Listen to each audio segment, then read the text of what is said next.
Imam Anwar Shah al-Kashmiri was amazing. And I mean amazing. In fact, one of the phrases that some of the ulama used to use about him was, Arab ulama, لو سبق به الزمان لعد من الأعيان. That one of the sad things, well, it wasn't sad, but one of the things that didn't work in his favour, Allamah Anwar Shah al-Kashmiri rahmatullahi alayhi, is that he came in the last century, and therefore people weren't able to appreciate him. Had he been one of the earliest scholars, he would have been regarded as one of the greatest classical scholars of Islam, without doubt. One, he had an amazing memory, photographic memory. He wouldn't forget. I spoke to his son, and Imam Anwar Shah al-Kashmiri rahmatullahi passed away. I spoke to his son, and there was a group of scholars, and we asked him a few questions regarding his father. And one of them was this famous question, that is it true that your father had a photographic memory? And he said, yeah, many ulama, many of the greatest ulama would ask Allamah Anwar Shah al-Kashmiri about his memory. And this was his reply, consistent reply. He said, if I read a book by skimming through it, I probably won't forget that book or what I've read for a good 30 years. But if I ever read a book properly, not skimming through it, but actually reading it, inshallah, I will never forget it for the rest of my life. It's true. Once whilst teaching Bukhari, he mentioned something from Fath al-Qadir, which is a commentary of the Hanafi book of fiqh, al-Hidayah. Fath al-Qadir is written by Kamaluddin ibn Humam, rahmatullahi alayhi, famous faqih and muhaddith. So after quoting and citing a paragraph, Allamah Anwar Shah al-Kashmiri rahmatullahi alayhi said, I read that book 36 years ago. And if you were to, and I've never read it since. I read it once and I haven't read it since. If you were to go back, and you know how many, depending on the publication, Fath al-Qadir can be available in 20, 25 volumes. It's a huge book. So he said, I read it 36 years ago. And I say as a gift of Allah to me that Allah has blessed me with this gift. Tahdithan bin ni'mah. I announce Allah's favour to you, upon me. That if you were to go back and refer to this paragraph from Fath al-Qadir, which I quote to you now, verbatim from memory, having read that book over 36 years ago, you will not find one letter or even one wow here or there. And that was true. He had a photographic memory. So not only did he have a brilliant photographic memory, see, some people have good memories, but they lack the analytical skills.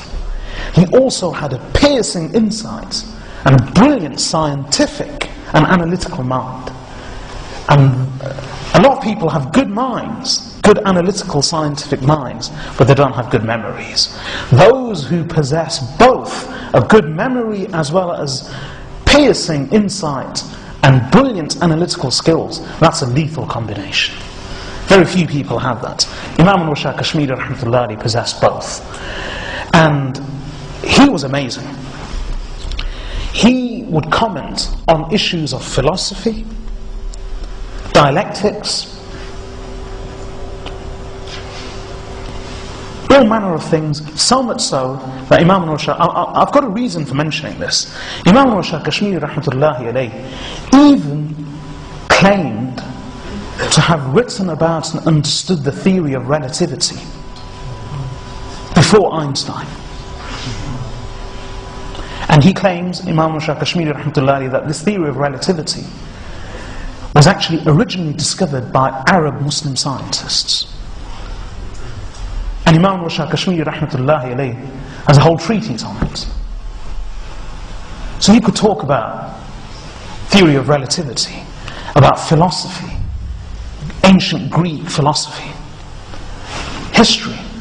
He was amazing. I mean, when he's talking about Bukhari, just by passing, he would say things like, this narrator in this chain, amongst thousands of narrators, just say as a comment, he said, this narrator is one of the students of Imam Zufar, but his position is this. His position is that he is the same narrator who's been declared weak by this Imam on this occasion, but declared authentic by the same Imam on another occasion. Purely out of memory, he could quote absolutely anything. But the same Anwar Shah al-Kashmiri rahmatullahi says, and this is the point I'm trying to get at. He said, and he said himself of himself, he said, there is no science or there is no discipline of learning in which I do not have an opinion. I have an opinion in virtually everything. But, he said, except in fiqh. I am in fiqh, ana muqallidun sirf. I am a pure muqallid. I follow the fiqh, letter to letter. I have an opinion in every science, in every discipline, except fiqh, except jurisprudence and Islamic law. In fiqh, I do not entertain my own individual opinions. I am a follower of the Hanafi fiqh. And that's Kashmiri. Of course, roles are reversed now. Those were the old days. Now, we don't have an opinion. We probably don't have the ability to formulate and entertain an opinion in any topic. Our minds are completely blank. What did you have for breakfast yesterday? But our minds are blank even about our own lives. But when it comes to the Quran and Hadith, mashallah, we have an opinion on every verse of the Quran and every Hadith of Rasulullah sallallahu alayhi wa sallam and every law of fiqh.